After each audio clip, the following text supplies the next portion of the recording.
Hola, ¿cómo están? Soy Antonella y hoy vamos a iniciar con fobismo.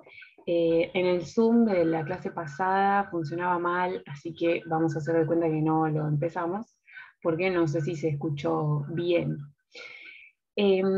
Entonces, el fobismo es considerado como el primer movimiento de vanguardia, ¿sí? Y lo que van a notar ustedes es que trae consigo un montón de elementos de grupos de artistas que habían trabajado previamente, como por ejemplo elementos postimpresionistas, elementos simbolistas. Entonces, se considera como el primer movimiento de vanguardia, pero siempre tenemos que pensar que esta cuestión no se estanca, sino que debemos entender la historia del arte como un todo. El año en el que iniciaría este grupo, este movimiento, que ahora vamos a ver que no es un grupo consolidado, es en 1905. Y 1905 también es el momento en el que iniciaría otro grupo de vanguardia, que es el expresionismo alemán. ¿Sí? Pero siempre se lo pone primero al fauvismo, porque en realidad ya viene como arrastrando desde antes, ¿no? Entonces, la presentación oficial de este momento de la historia del arte es en un salón de otoño. ¿Se acuerdan que eran este tipo de exposiciones para mostrarse de los artistas? Y recuerden siempre bien este tema del salón de otoño, porque después el cubismo también va a figurar en un salón de otoño. Ahora bien, eh, el nombre, ¿sí? El origen del nombre, fauvismo, se lo va a poner este señor Louis Urgels, ¿sí? Porque él entró a esta exposición en el Salón de Otoño y observó pinturas con colores súper estridentes, muy saturados, muy contrastados, y observó que en el medio había una escultura que pertenecía a la galería, que era un Donatello. Entonces, el hombre dijo, uy, Donatello entre las fieras. Y bueno, fieras en francés es fauve, y así le quedó fauvismo a este grupo de artistas que trabajan de esta forma, que ahora vamos a ver, ¿sí? Entonces, en principio es un nombre que surgió en esta primera exposición en 1905. Este era el Donatello que estaba, obviamente clásico, renacentista, y acá estamos hablando de una pintura de vanguardia. Eh, También nosotros la clase pasada hablamos un poco sobre el concepto de vanguardia y lo vamos a seguir abordando en este tema que proviene de eh, los conceptos bélicos, ¿sí? El avant-garde es al primero que se lo manda en la guerra para que pispee cómo está el campo de batalla, y es el primero en llegar, ¿no? Entonces, las vanguardias tienen que ver con eso. Lo vamos a seguir trabajando la próxima igualmente. Bueno, entonces, ahora una cosa importante, que estas fieras, ¿sí? Estos FOBs eran fieras, eh, no eran un grupo consolidado, no era un movimiento como le decimos formal, sino que solo era un grupo de artistas que trabajaban de forma similar, ¿sí? O sea, los mismos intereses, similares, similar uso de la paleta, etcétera, pero no era un grupo afianzado. Y es importante que hagamos esta diferenciación, porque después sí va a haber movimientos que sean un grupo que se movía juntos, que hacían manifiestos. Entonces hay que destacar que esto no era así en el caso del fauvismo. Y recordar también que con el fauvismo empiezan los ismos, ¿sí? Aunque ya tuvimos ismos antes, estos son los ismos de la primer oleada de vanguardia, ¿sí? Y también recuerden que esto ya lo hablamos en otra oportunidad, que hay como dos oleadas de vanguardias bien determinadas, que la primera es esta que inicia en 1905, después va a haber otra posguerra, ¿sí? Muy bien, algunos de los artistas que van a trabajar entonces en estas fieras, vamos a tener a Matisse, Derain, Lamy, Dufy, Van Gogh, ¿sí? Pero de alguna forma el cabecilla del grupo va a ser Matisse, ¿sí? El iniciador del grupo. era el mayor también, y su maestro había sido Gustave Moreau, que lo que hacía en sus clases de pintura era llevarlos al museo, pero no copiar, sino incitarles el estilo propio. Y es esto uno de los preceptos en la pintura de Matisse que van a ser bastante importantes. Entonces el fauvismo va a tener en cuenta que el arte no es imitativo, que significa que ellos, su objetivo no es ser naturalistas y pintar tal cual la realidad, sino siempre esta pintura va a estar atravesada por las emociones, ¿sí? La autonomía del color con respecto a la forma, acá está cortado, ¿sí? El color va a ser lo más importante. Van a trabajar específicamente con el color. No hay un programa que tiene que ver con este concepto del no grupo, ¿sí? No es que ellos escriben lo que van a hacer ni nada por el estilo, y bueno, como dije, el color. Entonces ahora vamos a empezar a ver las obras, ¿sí? Entonces acá ya encontramos a esta obra de Matisse, recuerden como el iniciador del grupo, y encontramos la mujer de la raya verde o la esposa de Matisse, ¿sí? El retrato de Madame Matisse. Acá podemos ver ya este interés por el color, es muy claro, ¿sí? Y además observen bien que el retrato de Madame, tenemos un sector verde, ¿sí? Por eso la mujer de la raya verde, y obviamente no está siguiendo los colores locales. ¿Se acuerdan que con el simbolismo tratábamos el tema del color local? Siempre doy el mismo ejemplo, pero bueno, si el tronco de un árbol es marrón, se pinta marrón. Siguiendo este tema del color local, en este caso Matisse atraviesa, ¿sí? Pinta a su esposa como él la siente. Eso va a decir él, ¿sí? Eh, Está la esposa entonces con una composición bastante centrada, pero vieron que la cabeza está un poco de lado. Eh, y según Matisse, él va a pintar a su mujer tal cual y como él la ve, ¿sí? Es más, sintiéndola. Entonces, es esta idea de presentar sensaciones y vivencias a través de lo que es lo cromático y el color, que es lo que va a estar hablando el fauvismo en sí mismo, ¿sí?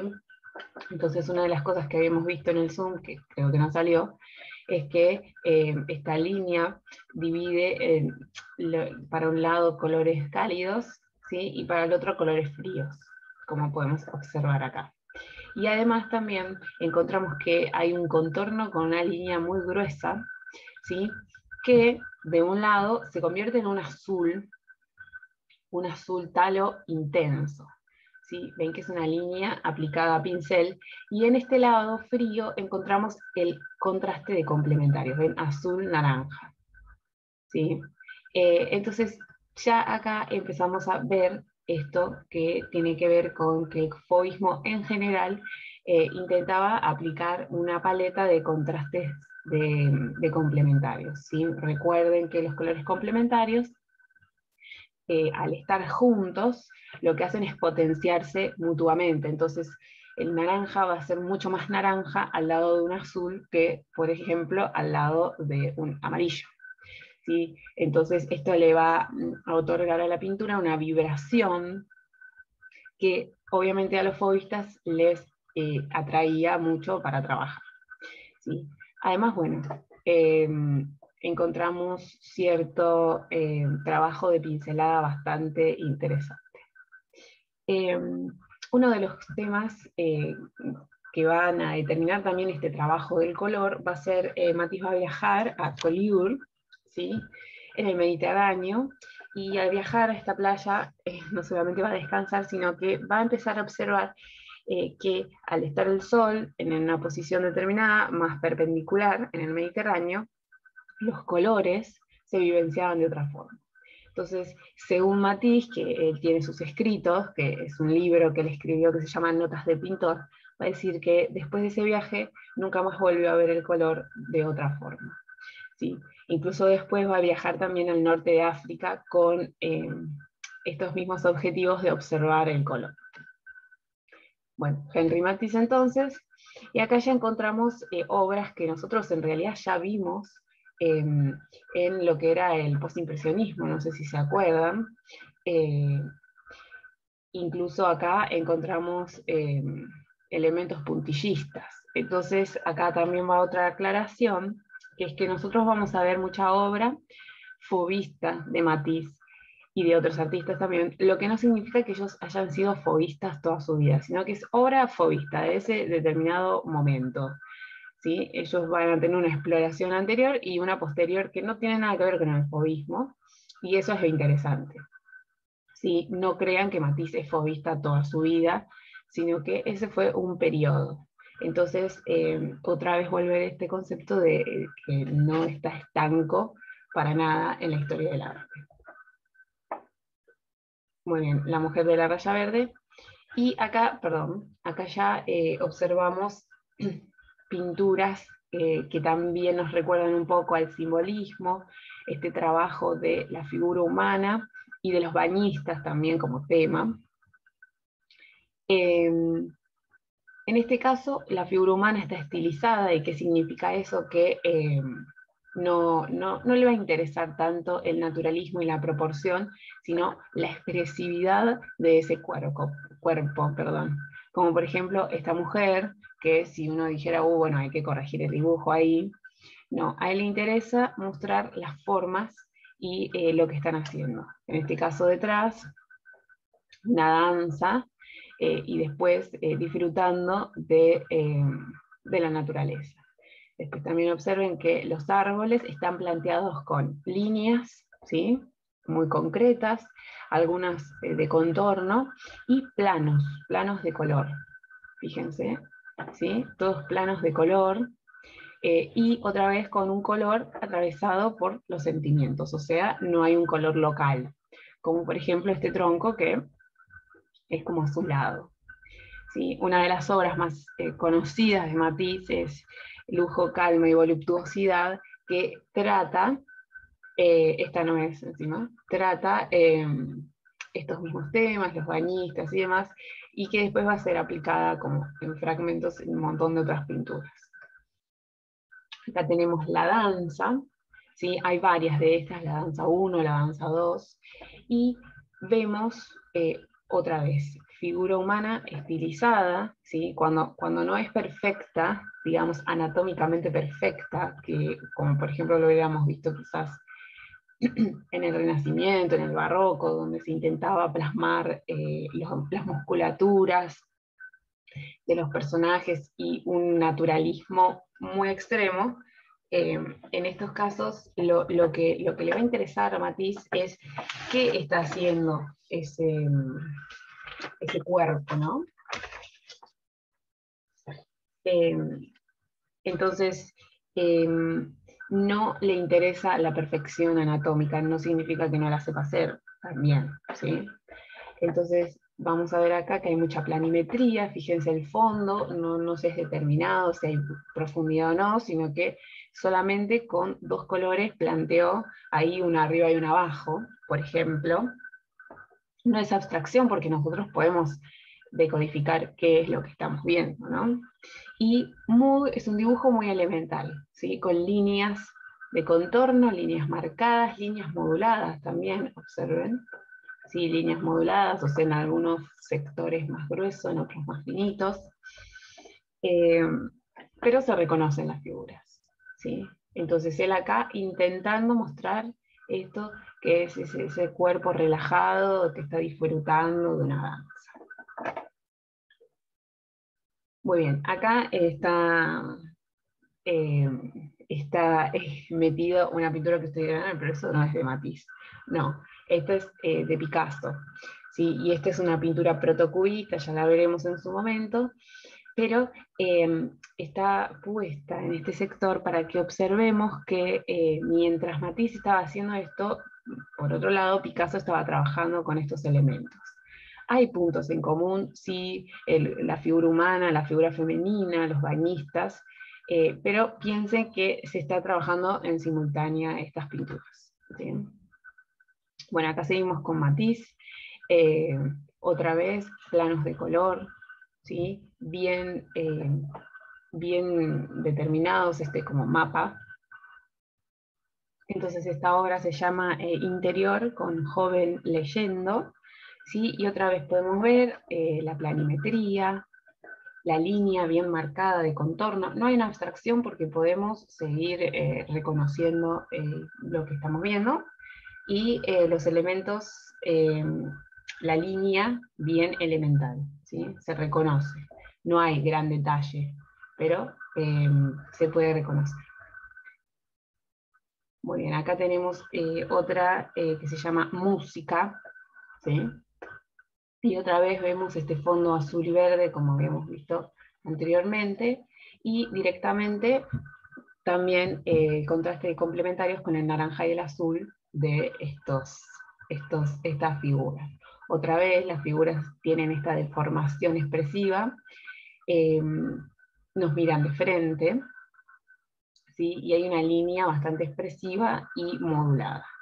Fíjense que las figuras están como medio flotando también en el espacio, no hay sombras, o sea que otra vez vemos remarcado este concepto de no tiene necesidad el fauvismo de mostrarnos un naturalismo, no, ellos están mostrando otra cosa. Muy bien, acá ya encontramos otras obras de Matisse que ya empiezan a alejarse un poco del fauvismo. Esta se llama Odaliscas, ¿sí? Odalisca, creo que esta es Odalisca con pantalón, ¿sí? Y también, otra vez, línea de formación, fíjense los brazos, las manos agrandadas, fíjense este pie, ¿sí? O sea, repito, es muy reiterativo lo mío, no hay una necesidad de parecerse a la realidad, ¿sí? Y algo también muy interesante es que no hay profundidad en estas pinturas, sino que hay superposición de los elementos. Ven que acá, donde estaría ella sentada, se superpone al fondo, no hay una perspectiva, no hay un estudio del espacio, sino una presentación de los elementos. Esta, que es muy conocida, que se llama El Postre, o también en otros libros habla de Armonía en Rojo, ¿sí? Donde vemos la figura de esta mujer que está como sirviendo la mesa, pero cuando vemos un poquito mejor, la mesa de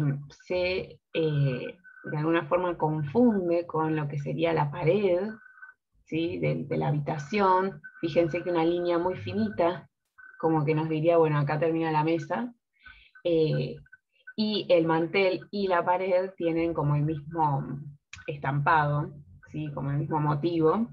Entonces, lo interesante acá es que Matisse nos hace un juego también entre dónde empieza, dónde termina la mesa, qué espacio tenemos. No hay profundidad, fíjense que están los elementos puestos, pero no hay sombras tampoco que nos indiquen que apoya, ¿sí? La silla también está puesta en un lugar extraño. Y otro elemento también que lo habíamos visto la clase pasada con otra pintura, que es esto, ¿no? Esto que vemos acá, ¿qué es? ¿Una ventana? ¿Un cuadro? ¿Sí? Está ahí esa duda, esa ambivalencia, y otra vez juego de interior y exterior.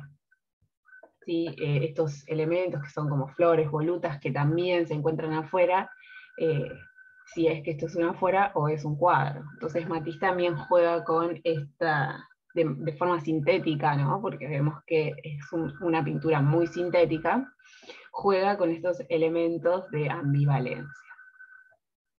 Fíjense que la figura de ella también, línea muy gruesa en algunos momentos, modulada, de contorno, pero no hay grandes detalles, ¿sí? Hay una síntesis del color y una síntesis de las formas. Por algunos momentos también se habla que Matisse también le interesaba esta cosa de lo decorativo, del concepto de papel tapiz, que después lo vamos a ver repetido también. Bueno, acá ya son otros materiales con los que está trabajando, que este es pastel.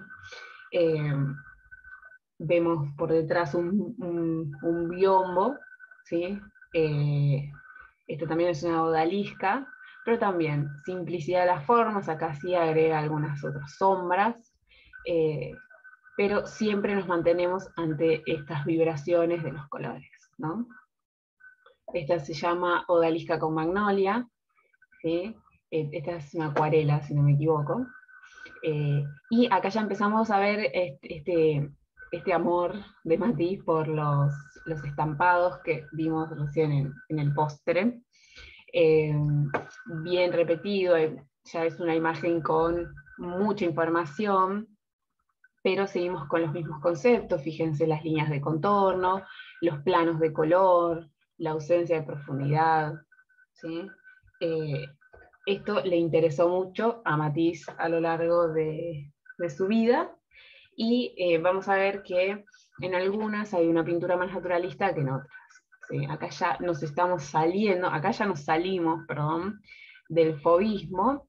Esta obra es mucho más posterior, fíjense que es de 1953, y este se llama El Caracol.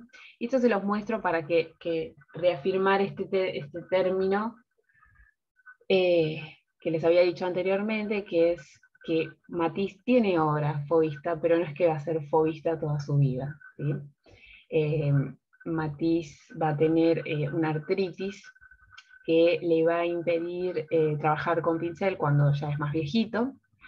Fíjense que en 1905 era el mayor del grupo, ya era grandecito, entonces como no podía trabajar con pincel, o sea, no podía agarrarlo, lo que hace es, por medio de un ayudante, hacerle pintar papeles, ¿sí? O sea, son papeles pintados con pintura, no son papeles de color de pulpa, quiero decir, y después los recortaba y armaba composiciones con estos papeles que se llaman los cut-out papers, ¿sí? Esto ustedes lo ven y dicen, bueno, sí, pero fue muy innovador, y además la mayoría de estas obras miden metros y metros y metros, o sea, son papeles muy grandes. Lo que nos pasa a nosotros es, como ya hemos hablado también en la clase pasada, del tema de la reproductividad técnica de la imagen, ¿no? Es que nosotros no podemos percibir al papel pintado como tal, ¿no? Vemos planos de color, pero en realidad, si nosotros estuviéramos enfrente de la obra, veríamos las marcas de las pinceladas, el grosor de la pintura, ¿sí? El papel rasgado por momentos, recortado por otros, y es algo que nosotros nos perdemos y que es lo que hace también rica a la obra, ¿no? Estos después va a seguir trabajando hasta su muerte, ¿no? Con estos recortes, collage. Esto mide también muchos metros, y todo lo va a trabajar desde su silla de ruedas. O sea, él tomó un elemento y lo siguió trabajando. Ya esto no es fauvista, se los recuerdo. Esta es muy conocida, de 1952. Fíjense que él siguió con el tema del color y de la síntesis de las formas. Hay mucha síntesis, ¿sí? Y bueno, me parece interesante que lo vean porque es de lo más hermoso que tiene Matisse. Y acá esta es una imagen para que se tomen dimensión del tamaño de estos recortes. Esta chica está en un banco lejos de la obra y es enorme, mide como 4 metros. Entonces, también para que los ayude a interpretar cómo es esta obra, que no es fauvista, ¿sí? Muy bien, y acá pasamos a otro de los artistas también fauvistas, que es Vlaminck.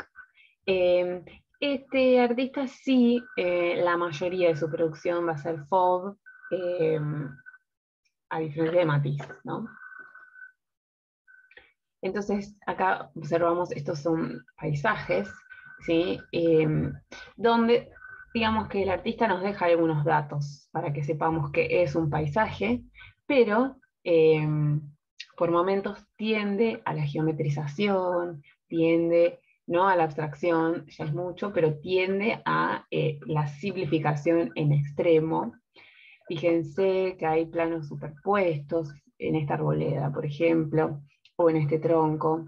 O sea, hay elementos que nos indican que es un paisaje, pero supónganse que nosotros podemos como abstraernos de algunos sectores y se vuelve bastante geometrizada, ¿sí?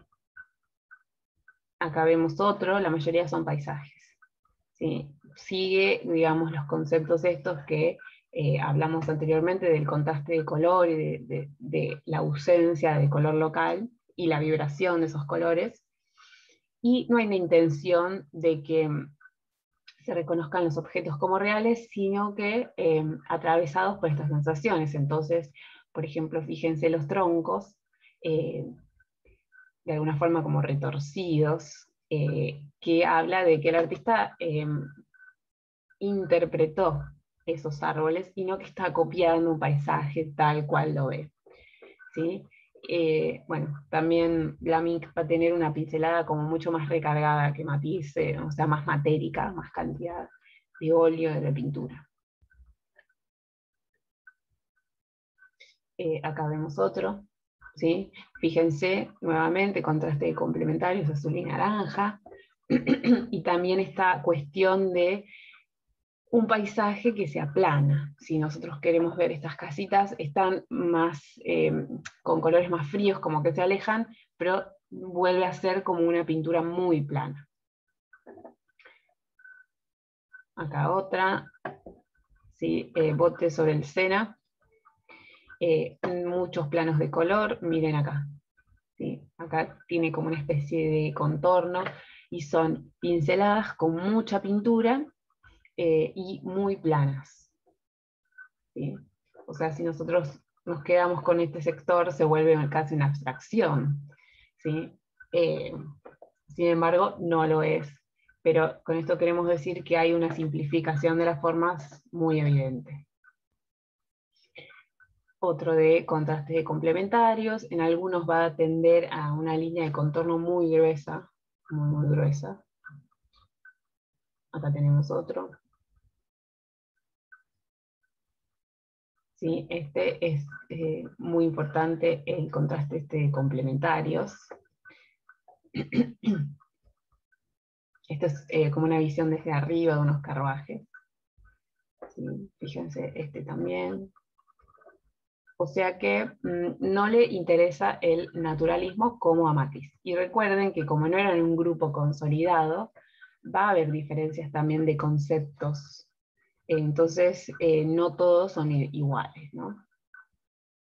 Acá un retrato muy similar a cómo trabajaba Matisse, también viene la línea de contorno gruesa, planimetría, y esto también vamos a observar figuras similares con el expresionismo alemán, ¿no?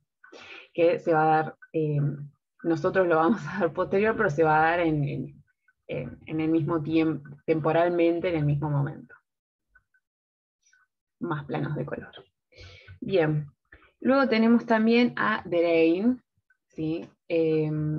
Derain, otro fobista, ¿sí? En este caso, el puente de Waterloo, ¿sí? Donde ven que hay como una combinación, vieron que yo les dije, bueno, el fobismo condensa movimientos que hubo posteriormente, ¿no?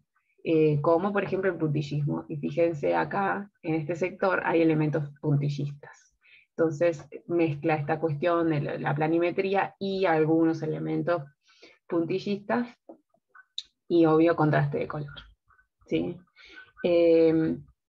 Acá súper puntillista, pero se lo considera fobista, ¿sí? Porque recuerden que el puntillismo tenía un concepto de la mezcla óptica del color. En este caso no interesa eso, sino solo la, digamos, la cuestión pictórica que le da el punto, ¿no? La pincelada más bien. Fíjense acá también, estas son acuarelas, ¿sí? Contraste de complementarios, bien planimétricos, ¿sí? Pero fíjense cómo este contraste le da una vibración muy interesante a las pinturas. Y acá es una de las obras más conocidas de Derain y bastante mostrada en la historia del arte, que es Mujer con camisa blanca, ¿sí? ¿Qué es lo interesante de esta pintura? Bueno, ustedes dirán, y la camisa blanca está acá como doblada.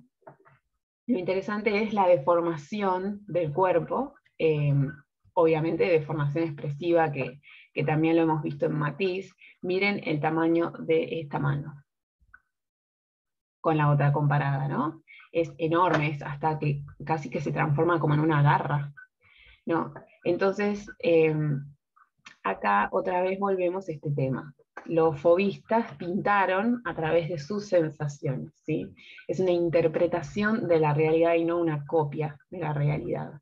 Por eso mismo se daban estos permisos, y no es que no sabían dibujar una mano, sino que ellos la percibían de esa forma. En este caso, bueno, estaría como en sombra, pero además es una mujer, tipo una femme fatale, entonces también juega con esta idea de garra, ¿sí?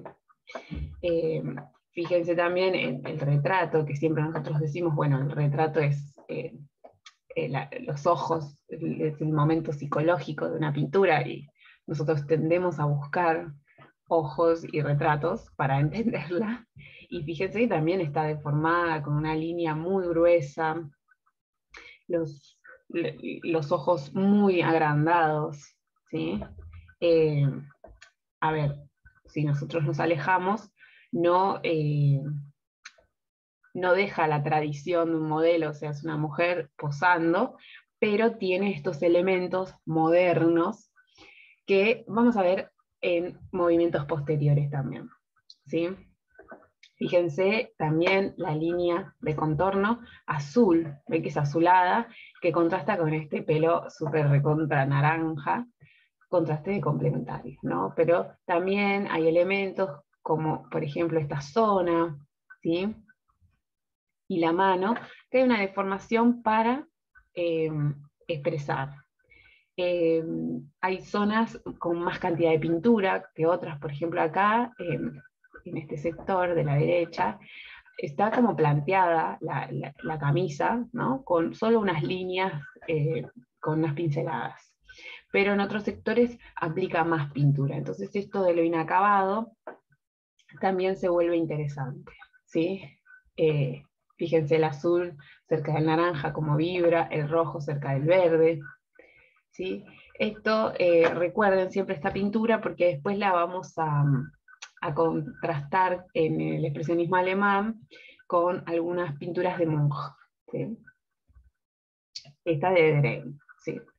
Bueno, Puente sobre el río, también los mismos elementos, ¿sí? Fíjense que en lo que es paisaje usó bastante esto de descomponer la pincelada en pequeñas pinceladitas, ¿sí? Y acá tenemos las bañistas, donde ya se perfila un poco lo que va a ser también el tema de la modernidad, que son las bañistas, que los van a aplicar todos los artistas, incluso Picasso también, ¿sí? Línea de contorno, no los quiero aburrir para repetir, pero vemos otra vez lo mismo, ¿no? Contraste de complementarios, línea de contorno, deformación, miren los retratos. Hay simplificación, no nos está poniendo la formita del ojo, la formita de la nariz, sino es una pincelada aplicada nada más. Otro paisaje, acá este se ve mejor, fíjense el tronco, que siempre lo ponemos de ejemplo, fíjense el árbol, cómo está trabajado. Acá, por ejemplo, se vuelve una abstracción, no lo es, pero si nosotros nos acercamos, perdemos noción de qué elemento es, cosa que en pinturas naturalistas no sucede eso. Otro paisaje también, ¿sí? Con planos de color. Y por último, esta mesa y sillas, ¿sí? Donde acá ya se nota, no sé si ustedes lo notaron, pero el color ya está mucho más apagado, más desaturado, diríamos. Y acá Derain da un vuelco, o sea, se cansa del fauvismo y ya empieza un poco a virar hacia los conceptos que plantea el cubismo. ¿Por qué? Bueno, todavía no vimos cubismo, pero el concepto de espacio, ¿sí? De espacio plano va a trabajar el cubismo. Eh, entonces se empieza a ver acá con este rebatimiento de la mesa, de la silla, ¿sí? Y es muy evidente este cambio en la paleta. El cubismo va a tender a ser prácticamente monocromático. Eh, este rebatimiento que plantea causa como inestabilidad. Si ustedes la ven, parece que la mesa se va a ir al demonio en cualquier momento. Entonces hay un cambio y hay un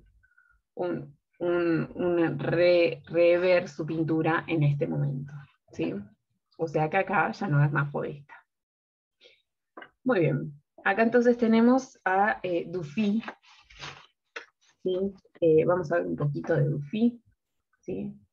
En general también va a seguir con estos conceptos. Esto se los puse para que vean que todos los artistas tienen diferentes obras, que no son todas, que son fauvistas, que son cubistas, etc., ¿no? Los planos, las deformaciones siguen. Y lo que le va a interesar también son las cerámicas, el arte cerámico. También va a viajar a Marruecos, como a su vez hizo también Matisse, o sea, observar el color en otros entornos. Sí, acá están las cerámicas, ¿sí? Que hoy están recontra de moda, y nada más pasaron hace más de 100 años. El arte cerámico le va a interesar y ahí va a involucrar a la figura humana por medio de la pintura, ¿sí? de la cerámica. Fíjense. También esta cosa de formación expresiva, ¿no? Seguimos con los mismos conceptos, pero puesto en otro objeto. Bueno, seguimos también con los mismos conceptos, acá un poco de visiones de la ciudad, ¿sí? Los artistas se van a empezar a interesar en la vida citadina, y después vamos a ver que, como todo, se vuelve un poco más oscura esta cuestión de ver, bueno, qué es lo malo de las ciudades. Y por ahí lo dejamos porque si no se nos hace un poco muy largo, ¿sí? Después tenemos a, este nombre me cuesta un montón, George, que este va a ser como el fauvista más oscuro. Vamos a ver que hay un contraste con Matisse si lo queremos comparar, ¿no? Va a ser el único de los fauvistas, que recuerden no es un grupo, con temática más social. Fíjense que Matisse, bueno, que hacía esto, que hacía lo otro, no estaba trabajando una problemática, ¿sí? También acá, que yo les dije que se va a poner un poco más oscuro, es este tema de las ciudades, están las acompañantes. En una instancia, Georges Rouillot, en realidad antes él trabajaba estas figuras, perdón, y después va a dar un giro en su temática y va a trabajar todo religioso. Entonces, fíjense cómo se involucra en las temáticas. Obviamente, hace como una especie de retrato del ambiente marginal de París. ¿Sí? Estas son prostitutas o cocottes, que acostumbremos a verlas porque en el expresionismo alemán también van a aparecer, ¿sí? O sea, el color figura, la línea de contorno también, con una pincelada como media abierta, ¿sí? ¿Vieron cuando se abren los pelos del pincel? Pero con mucho más oscura, ¿sí? Con un desaturado de la pintura también. No tengo más imágenes. Bueno, también va a trabajar acuarela y témpera, ¿sí? Pero en esta figura que se llama Ante el espejo, ¿sí? Va a haber la figura que vemos, parecen dos diferentes, pero son la misma, ¿sí? Tenemos estas líneas que les dije de pincel, como juxtapuestas, y muestra el mundo del burdel, ¿sí? Y de alguna forma quiere que reflexionemos al mostrarnos esta oscuridad, quiere que reflexionemos. No es una pintura tan superficial, quizás como las que vimos anteriormente, ¿sí? Además de su paleta oscura. Obviamente la deformación de la figura está, ¿sí? Muy bien. Bueno, hasta acá llegaron las imágenes. Después también va a tener unas pinturas de payasos que les muestro en la próxima clase. Espero que se escuche bien, que se entienda, y entonces nos vemos la próxima semana para seguir trabajando con expresionismo. ¿Sí? Esto fobismo, recuerden que no es un grupo afianzado, ¿sí? Son artistas que trabajan al mismo tiempo, pero con sus diferencias, como hemos visto, si queremos comparar a este artista con Matisse, por ejemplo. Bueno, les mando un saludo muy grande y nos vemos. Cuídense.